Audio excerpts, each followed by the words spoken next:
Hello, welcome to Miniature Realms. My name's Stuart. Let's paint some halflings.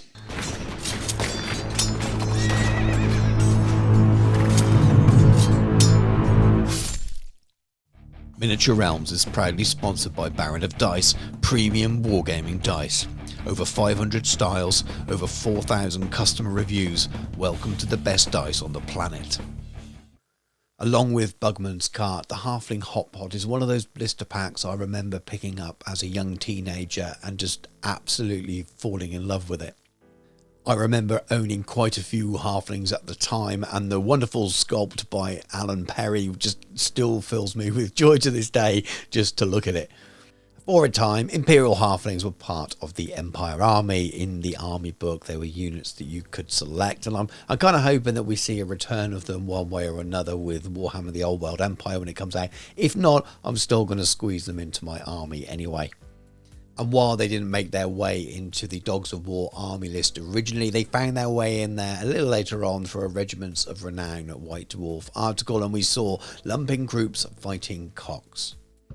And yes, we've never seen an awful lot of halflings, not just because they're short, but they didn't turn up in Warhammer Fantasy that often in the later years. But every now and then there'll be a cool article like this one with a cool steam tank for halflings there and a cool scenario with some ogres. Lots of fun. And of course, the Hotpot and the Lumpin Croops make their way back onto the pages of White Dwarf. So it's eBay time and eBay rescues. I managed to pick this set up, full set of 10, so the command squad and the rest of the sculpts as well, for a relatively reasonable price. I watched quite a few lots, some of them just got absolutely crazy. They need some paint stripping, only 3 of them came unpainted, the others have got some pretty old paint jobs on them, so bio strip on there, a little bit of an old toothbrush, and they clean up really easily. And there they are, all cleaned up on 25mm squares, and if they do come back, they're going to be on that size. That's the smallest size in Warhammer the Old World, and if they don't, I'm still going to use them anyway. I'm going to use them in my Empire army as huntsmen. And yes, it's eBay rescue number 2 and the Halfling Hotpot, the thing I wished I never got rid of, along with a huge list of other miniatures I foolishly sold off or gave away or left at home when I went to university all those years ago. But they get the same biostrip bath, and because they're metal miniatures, this is extremely easy to do, to return them back to their normal state ready for painting. Of course, this is another item that we don't know whether is going to return, so I've based it to be used as an Empire mortar should it not come back, and I'll just use it as a proxy. I've even based it in a way that the guys pulling back on the hot pot fit at the back nicely like that. I filled the space at the front with a few little accoutrements. Right, so it's time to get to the painting part of the tutorial, which is going to be the bulk of this video, but it's not going to be quite as drilled down painting tutorial as some of my videos are. I'm going to make it a little bit more conversational, talking about what I'm trying to achieve with these, rather than just this is the colour and you apply it here and do that. The miniatures are all primed black, and I'm using a zenithal process with my airbrush here as well. So that's white through the airbrush, mostly top down. I'm trying to create a grayscale looking miniature with the black is in the undercuts, and the reason I'm doing that is because the way I want to paint these miniatures, an awful lot of the way I want to paint the miniatures anyway, is going to be contrast style glazes, and I do this with a lot of my tutorials, and those of you that watch my channel regularly will know exactly what I'm talking about. And then to reinforce that idea, I like to dry brush as well. Not always, but this is your slap chop S style thing. But rather than doing it directly over a black or grey miniature, I'm doing it over the zenithal that I've already achieved with the airbrush. It's already quite light, but rather than plain white, you have got dark in all of those undercuts and shadows, which really helps with those base layers. By adding a little dry brush over the top, you just pick out that little bit of extra detail, and that makes it even easier not only to know where you want to place colour and see the detail on there, but it means that some colour choices you don't need to highlight quite as much, because you get that extra benefit from the zenithal underneath that contrast paint. I'm going with Guilliman Flesh for this project. I'm trying to give a fairly even coat on all of the miniatures, enough so it runs into the recesses. You get that nice effect from the contrast paint, supported already by that zenithal, but not so much that it's pooling everywhere. So sometimes you need to just move it around on the miniature a little bit, allow it to go into those recesses. If it's not enough in the recess, you add a little bit more paint. Sometimes if it's too much, I quickly clean my brush off and just take a little bit back off. Now this is the same process for all 13 of the halflings here, so I'm not going to make you watch all of that, so we'll skip through the rest of it. Now this is Gloomy Violet Vallejo Express Colour, which is like their own version of contrast paints, and I've just got a little bit on my palette and I'm working it into where I'd like there to be some shadow. So sometimes where the clothing meets the edge of the skin, where it would be a little bit darker, around the top of the hat, sometimes in the eyes and things like that. Just anywhere you think really, and it just adds a little bit more variation and tone to the skin and adds that shadow. Again, I'm going to speed through this process, not showing it all in detail. There's 13 miniatures here. They've got a fair bit of skin, so their faces, their hands, their feet as well. No boots on these chaps. And then from the same range is Deep Purple, not the 70s rock band, but a slightly warmer tone, and I'm going to be using it just to do that exactly, add some warmth to the skin. So rather than that cold kind of purple colour which is out in the shadow, this is a reddish colour and a lot warmer, so it's perfect around noses and cheeks and things. Again, adds that variation, but also adds a little bit more character to the faces. Now, I'll very often add this to the hands as well, definitely between the fingers, sometimes over the knuckles. It really depends on the miniature. And then after that, at the final stages with highlighting, I'll very often go back and paint over the top of some of this with a brighter skin colour, really making it pop. What I'm doing here with these contrast style paints is providing a very detailed base layer, but it's so much more enjoyable in my mind than painting flat base coats all the time and working up. Here you can really work with the glazes, and it's fun to do, working with the details on the miniature and the shadows and things that are already there, and I find it a lot easier, and you get these really nice effects. Now, there was a time when I would leave my eyes to the very last thing I did on a miniature, but what I tend to do these days is do it at the same time as the skin, or at least as part of that process. So now I've got the shadow into those eye sockets. I will go in and do the eyes now before I complete the final highlights on the skin. That way, if I make any mistakes with the eyes, I can adjust it rather than messing up my nice finished skin, and it means it's done and out of the way. Now here I've grabbed my favourite full triad from Two Thin Coats for skin: Barbarian Brawn, Dwarven Skin and Elven Skin. And I don't necessarily need to use it all heavily because we've already got a base layer down. We've already added some shadow and some tonal changes and colour in there with those contrast style paints. But I just want to smooth it out a little bit and clean up certain parts and make other areas pop. So I've got all three colours there. Most of the work I'll be doing is with the mid-tone and the highlight, and it's just tidying up on cheekbones, ends of noses, chins, knuckles, that kind of thing, really making it pop. So your mid-tone there just kind of brings it up a little bit, flattens out. It's almost like the highest colour that's already there on the miniature, where the contrast paint's at its thinnest over that white underbase coat. Now, if you're interested in hearing a little bit more detail about how I go about painting skin using the contrast method, or even just using those three triads, I cover it in a lot of my videos. If you don't want to use the contrast method, the Marauder Giant tutorial is a really good way of seeing how I built up those skin layers using the colours that I've just shown in the video there. Again, I've got 13 miniatures here. I'm going to be using the same methods I've used on a lot of my videos. If you want to go and have a look, there's plenty of content out there. But because I've got so many to get through, we're going to skip on to the next stage. This is Mantis Warrior Green and Imperial Fist contrast paints, and that contrast paints that are quite subtle, or just a little bit more subtle than some of the colours that I would traditionally use to base coat, and that's deliberate.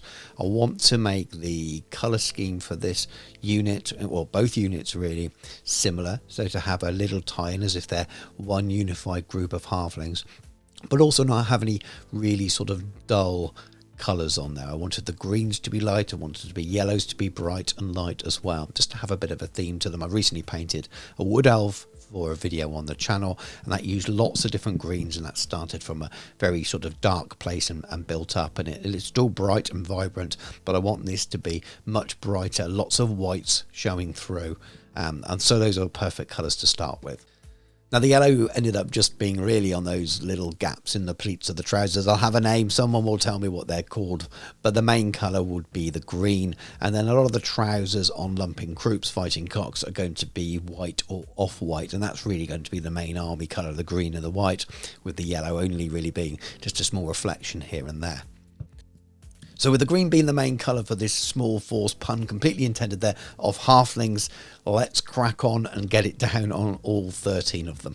If you're enjoying the video and you'd like to support the channel further, the most easy way you can do that is just by liking this video, commenting below. Also subscribe to the channel, which I always appreciate, and that way you won't miss any future content like this. If you'd like to support even more, there are plenty of affiliate links in the video description below. They are always there. There's also a link to the channel's Discord, which is free to join for some friendly discussion, and also the channel's Patreon. There are 4 different tiers there, from basic support and a few little perks, seeing some videos early, that kind of thing, right up to the top tier where you can have an hour's worth of tuition online with me each month. So lots of different things in between as well. So do take a look at those, as it really helps me out. Next up, we have Contrast Skeleton Horde, and that's going to do the heavy lifting for a lot of the off-white. So nice thin layers. You can go quite thick with this and it's still fairly subtle. But if you, again, just treat it right, you've got that nice glaze layer all over. If you want a little bit more in the recess, just add a little bit more there. Try not to let it pull. And you get a really nice effect just straight off anyway. It just stains the white slightly and runs into those recesses. It's very easy to go back and highlight on top of it afterwards, and you have this really nice off-white look. Now, a large part of this off-white is reserved for the chef's shirts, but also in order to remove some of that full uniform look, I want them to be semi-professional, not fully professional. A few of the Lumpin Croops will also have the off-white trousers rather than the pure white, just reflecting the different personalities and different ages of their clothing. And when I'm batch painting like this, from time to time, a certain colour I'm using works perfectly on something else. So we've got a little sign here by the Halfling Hotpot, maybe the menu for the stew that they're flinging across the battlefield. And because it's parchment, I'm using the Contrast Skeleton Horde as a base for that as well. For all the white areas, and there are quite a lot, I'm using Contrast Apothecary White, and this is really a grey glaze for those of you who haven't used it before. And just a thin layer all over your white areas, and they have to be fairly white to start with in order to get a good effect on. With white, you can't highlight white when it's at its brightest, so you either start from grey and work your way up. And what you're doing here with the contrast style paints is doing a little bit of both, really. So if you start from a fairly clean-ish white, almost grayscale like I've got there, and giving a thin glaze of this all over. Once it's dry, you can go back with white and just make sure you highlight where you want and really make it pop. Now, the chef's hats and the aprons are the obvious white, and they contrast really nicely with that browner off-white with the Skeleton Horde, but then the Lumpin Croops have got white on them as well, so all of their undershirts and most of their trousers are going to be white as well, along with feathers and a few other little bits here and there. I chose Contrast Basilicanium Grey for all of the fur areas, and that's a few of the hats, and a few of them have got small pelts or rabbit's feet or whatever they happen to be attached to their belts. It's a really nice paint when you've got lots of texture detail. On flat surfaces, it's not quite as easy to use. Some contrast paints are just brilliant and they just flow into all the right places and give you a beautiful effect. The grey has its uses and I really like it, but it's a little bit harder to use and get a nice effect without needing to go back. But what I'm trying to do here is give an even enough coat that I can give a quick dry brush onto those raised areas of fur detail, and that will be enough. And as recently mentioned, I like to use it while the pot is open, so I'm painting in the coals here, which is used to heat that lovely stew. I used Agarash Dunes and Nazdrag Yellow to paint the loaf of bread that Lumpin Croop himself has on his back next to his quiver. Hopefully he doesn't draw that instead of an arrow. That could be quite an awkward moment. But I'm just using the detail that's already there on the miniature with that zenithal. So very, very thin layers here. I think these a little bit on the wet palette, just little spots of them, blending them together. And then I go back with a clean brush afterwards and just take it off where the bread would be a little bit lighter. I used hardened leather by Army Painter Speed Paints as the base layer for this lovely bag that a lot of the halflings are sporting. This one modelled by Ned Hamfist, the standard bearer of the Lumpin Croops. I also use it in a number of places on different quivers and pouches and bags across the halflings as well. It's a really good paint that runs nicely into the recesses and leaves a very smooth flat layer on those flat surfaces, so it's quite easy to highlight on top afterwards. And again, it's another paint that's relatively light and thin, showing the whites through and giving it that kind of lighter looking miniature that I was aiming for. Using contrast wildwood for all the arrows and for the bows, and then for the arrows themselves, When I paint the contrast wood, allow it to go into all those recesses, and then I quickly clean my brush off and I go back over the raised areas of the shafts of those arrows, and it looks like they've been highlighted then. It saves me having to go back with another colour afterwards. Very similar method on the bows themselves as well. So this is an option, something you can do other than going back and highlighting afterwards. So you give a nice smooth coat over your very white underbase there, and while the paint is still wet, if you go back with a clean brush and where the highlight is and just remove some of that paint, you have a slightly lighter area, and it's really fun to do. It's a nice looking effect and it saves you time later on. And then what I like to do after on is go back with that same colour and just reinforce the shadows. I'm just using one colour here, and you can see a transition there from the top of the bow down towards the hand from light to dark. So contrast agarash dunes here becomes the basis for the rope that both chefs are pulling on the Hotpot, but then also for the rope around the side of the bucket on the Hotpot base as well. And it's still a yellowy browny colour, somewhere between a yellow and then the contrast skeleton horde, but it's a bit more punchy than the skeleton horde, which means it looks a little bit darker in those recesses, which really works with the detail on those ropey strands. And while we're talking punchy colours, this is contrast Cygor brown, and for the leather areas and all of the miniatures, that's where we are going darker rather than these lighter, more washed out colours. So we're talking about the leather gloves that one of these chefs has got rather sensibly for pulling on the rope. The other one hasn't, must have awful blisters. But also for the leather sling that's propelling that hot pot of stew, and then all the other leather areas that are on the Lumpin Croops, so anything that's not already been base coated in with previous colours. So we've got the straps, you've got their backpacks, any remaining quivers that haven't been coloured in, any little pouches and things. We've also got scabbards and belts and even the edge of those hats. A few of the Croops even look like they had little leather supports around their wrists for their bow arm, which I believe is fairly realistic. And it took quite a while to paint in all these leather areas while also not getting it everywhere else. And while I had a dark paint out, I also took the opportunity to fill in the bases. So when I add some basing texture later on, there won't be any white shown through underneath.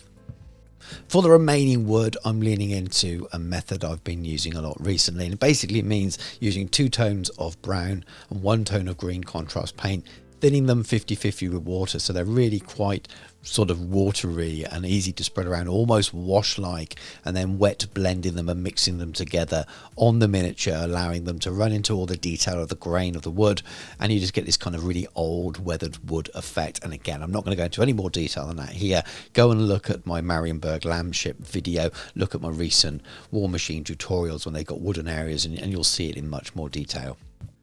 Now, to keep it simple, I went for 3 colours of hair across all 13 halflings. We have Eandon Yellow, Griffhound Orange and Black Legion. I went for quite bright colours when it comes to the yellow and the orange, and then quite a dull browny black for the black hair. And the idea is that the miniatures have got loads of detail anyway, so they'll look pretty good even without any highlighting. And then when it does come to highlighting, I can do 1 layer very subtle, and because of the detail and because of the zenithal underpaint, you'll have a pretty good looking set of hair. At this stage, it was just a matter of working my way through all 13 of them, trying to randomise the colours so the similar styles of sculpts don't have the same kind of hair, to give them a little bit of variety, not forgetting the hair on the top of their feet as well. It does look a little bit odd when you first paint it on by the time you've highlighted it, and then added some other effects later on the basing. It doesn't look quite as cartoonesque as it first appears. A few of the guys have decided to opt for a stiff drink rather than a loaf of bread, and I've used orc flesh just to paint in all the bottles green. Now, they probably would have been earthenware or a brown glass, but with all the browns and more desaturated colours on the miniature, I thought this slightly brighter green just sort of stands out a little bit better. Straight up 2 thin coats dwarven iron for all of the metallic areas that aren't going to be gold, so we're looking at all their blades and the nice big cleaver there for the chef. There are a few other metallic areas as well, like the metal basket for those hot coals, and also for the hot pot itself. Nice to be a nice strong iron pot. I'm going to dull it right down so it looks black later on, but right now this is a perfect base for it. And scale 75 Necro gold, which is a really nice dull desaturated gold, which is Perfect if you want it to look like not real posh gold, so it's almost like a brass, polished brass sometimes. And it's perfect for the cockerel on the top of the standard bearer there. We can make lots of jokes about polishing, you fill in the rest. Now, aside from the skin, which we fully finished earlier on, that's all the base coats down for everything else, so it's time to start working on all of those highlights throughout the rest of the miniatures. And with that, I'm kind of working backwards. I'm starting with metallics. We have Game Air Silver and we have Elven Gold. The Game Air Silver, I really love it. It's a really smooth paint, works very well with the standard brush, not just the airbrush.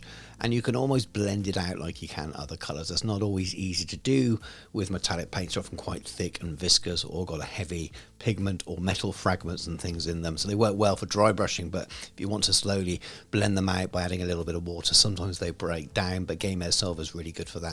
So I can start towards the top of this cleaver here and just sort of feather out and blend down, and you get a really nice graduated highlight to dark. And much like any other stage, it's time to start working your way through all 13 of the miniatures, picking out any metallic areas. There's not much on the chefs at all apart from that cleaver. Each of the Croops has plenty to highlight. So you've got their blades, which I'm focusing towards the top area, that light's hitting a little bit on the edge of the hilt at the top as well. And then we've got their buttons and their buckles and things, so I'll just pick out small areas of those. You've also got the tips of the arrow shafts and things themselves. And again, it takes a little time to go around and do it all, but this is where it really starts to come together. For the gold, there's really not much, and I'm just focusing on the areas towards the top of the cockerel there, trying to leave some of that other necro gold showing. I will add an oil wash later to tie this all together a little bit, so I'm just highlighting right at the top. So here we have cuirass leather, boar hide and fur cloak, and they work very nicely over the top of the Cygor brown. In this case, I'm using it just on the gloves that the chef is using. I'm going to use a slightly different brown recipe on all of the Lumpin Croops. And I decided to copy that same method over to that leather sling for the Hotpot itself. We started with the same Cygor brown, then why not carry it over to the Hotpot? And then also over the Cygor brown, whole red and German pale brown works really well as well. I've used it so many times in different videos, you'll have seen it before, just layering up. So using that dark Cygor brown base, using the whole red as the first highlight, and then just mixing in a little touch of the German camo pale brown in just to lighten it, and then maybe another touch up afterwards. So just building up the layers. And then model colour light brown, which is almost an orangey colour, and then a dark sand as well, and they're just perfect for lifting those areas that we painted in that hardened leather, which had that slightly orangey tone to it. Leaving the paint quite thin here, I'm just lifting those areas that are a little bit lighter already because of the underpainting on the miniature. Just reinforces it, makes it pop a little bit more, and then we can just mix more and more of that dark sand in on the wet palette and just build it up really thin layers, and it just kind of enhances it slightly, makes it stand out, and looks pretty cool.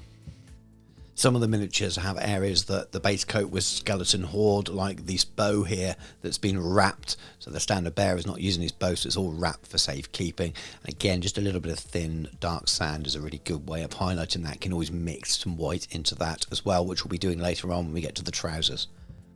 So using that colour on the chef's shirts as well, just reinforcing that top layer first where we've stained it with that skeleton horde. It just makes it pop and stand out even more, and then you just slowly add in more and more white, as I've just mentioned, and it really comes out with a really nice effect. And continue the example of using the same colours on other areas as well, so that mix is perfect for highlighting the rope on the bucket and on the Hotpot, but also the paper parchment as well.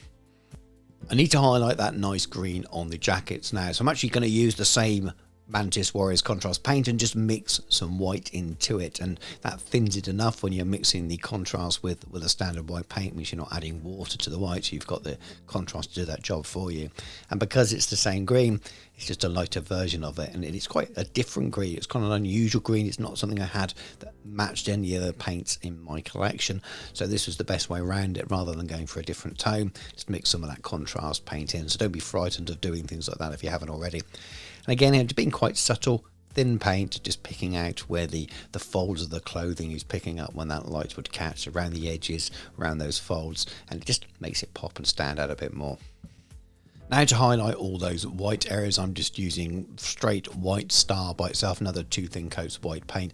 Very good paints, very good white paints. Very smooth, very easy to thin, don't break down at all, and definitely not chalky, so I recommend them. There's other good whites out there, but they're up there now among my favourites. And again, I'm just going back to the white areas on those miniatures, which are now kind of greyish with a little bit of variation in the shadows. I'm just picking out some nice neat thin lines where the light is hitting, where that detail is poking up, leaving those shadows in that darker colour, keeping the paint thin so you don't get those brush marks in too much. And I think it looks pretty good, and it starts to really pop and stand out. Same deal on all the Lumpin groups. You got little bits of undershirt poking through, be they on the stomach or on the collar. You've got the trousers on at least 7 of them, I think I painted in the pure white, and their feathers as well. A little dry brush or dungeon stone on those areas of fur that I could reach just to make it stand out a little bit more. Now, orange flame, yellow flame and dungeon stone grey become the highlights for all the hair that we base coated with those contrast paints early on. Now, they're in quite awkward places. You can't really dry brush these. I'm just using the edge of my brush in most cases, just picking out a little bit here or there just to make it pop and stand out a little bit more. We've already got variations in tone anyway, because it's a contrast style paint over that zenithal, so they already look like they've got a bit of a highlight built in. This is to really tidy it up and make it look like it's been painted more traditionally rather than just with a contrast paint. A mixture of ready mix oil paints. We have grease, we've got dark mud and dark stains, all from the Soilworks range from scale 75, and I'm using the dark stains, the black colour on the pot. I really want them to look sooty and very, very dark. The dark mud goes on all the metals here. I want them to look well used and pretty dirty, and I'm happy for that to spread down onto the base as well underneath them, so it almost adds in a little bit of a shadow effect. And then grease, which is the lighter brown, is on the basing and also on the other metallics in a moment. But I'm using it here over some kitty litter, which is cat sand cat litter, which is a great source for kind of rocks and things. And I'm also using it all over the texture basing, which I added off camera before I went to bed in the middle of a painting session, so they were dry and ready to go on the next day.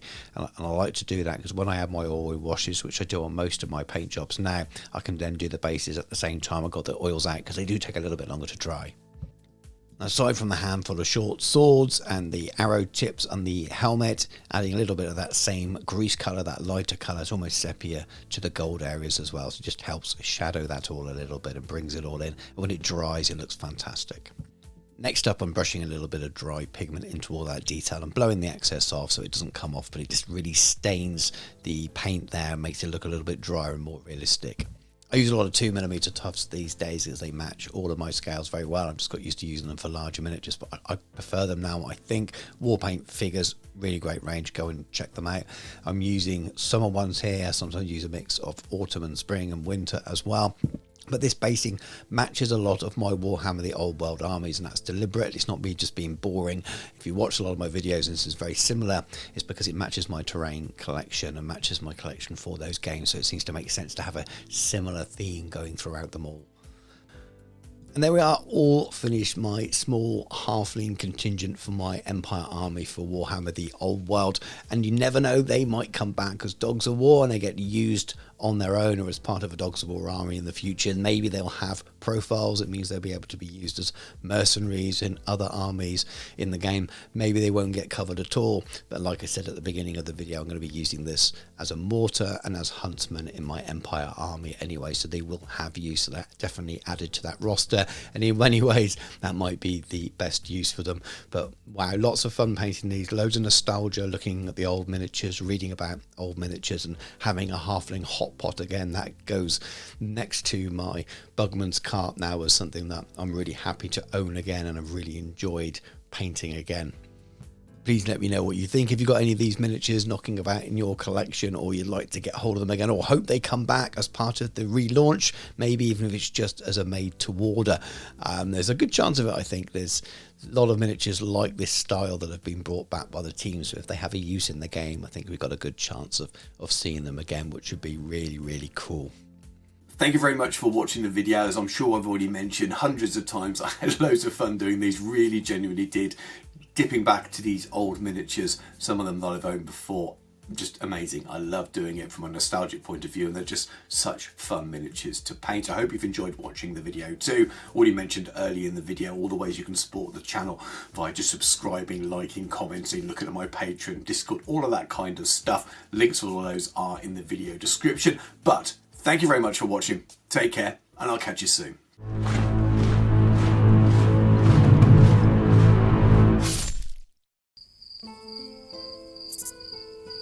Why, thank you for the tea. I really must be getting on my way now. Ooh, look at them. They're cute. Are they your children? How very dare you! I've already told you I'm a great dwarf wizard. Then there is halflings. Ooh, they got food. Did you order a Reich's Uber Eats? I'm afraid it's a little bit more complicated. Are you from Bar Grimson? We're here for the money.